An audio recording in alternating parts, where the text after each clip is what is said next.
Would you be able to take a swig of your own morning pee just to make your teeth whiter? Before you hit that never button as a reflex, let's travel back to ancient Rome, where this wasn't a bizarre dare. It was the peak of luxury and hygiene. I'm Professor Zapnik, and today I'll show you why liquid gold, or lodium in Latin, was the most essential item in a Roman bathroom. They took this business so seriously that Emperor Vespasian even slapped a tax on the contents of public urinals. That's where the immortal saying comes from: pecunia non olet, money doesn't smell. But did their teeth? The answer lies in chemistry, where things are rarely what they seem. When urine is left to sit, the urea inside begins to break down thanks to the tireless work of bacteria, releasing large amounts of ammonia. This gas is what gives it that pungent sting.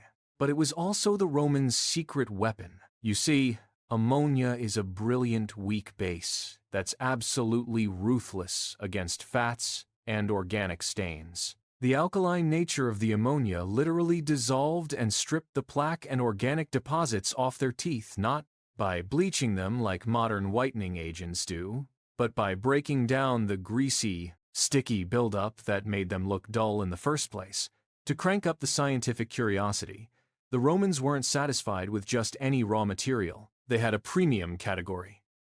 Back then, urine from Hispania, the region we now know as the Iberian Peninsula, Spain, and Portugal, was considered the top shelf stuff. Catullus, a famous poet of the era, even wrote a satirical poem about a rival named Ignatius who grinned constantly just so everyone could see his teeth. Polished with expensive imported long-distance pee. Why was the export version better? Well, it's likely because during the long journey across the empire, the urea had plenty of time to fully convert into ammonia, making the final product much more potent by the time it reached Rome. But before anyone thinks about filling up the family treasury, let's pause for a second. While the chemistry definitely works after all, we still use ammonia in glass cleaners today. For its grease-cutting power, the official stance of the Zapnik Lab is to stick with minty toothpaste. The science is just as cool, but the experience, and especially the scent cloud, is much friendlier to your social life. Facts are stubborn things, but luckily, modern hygiene is even more stubborn. If you don't believe me, check out the records of Pliny the Elder or Catullus's poem 39 History is sometimes stinky, but that's exactly why we love digging into it. And while we're at it, don't let your knowledge go stale like ancient mouthwash.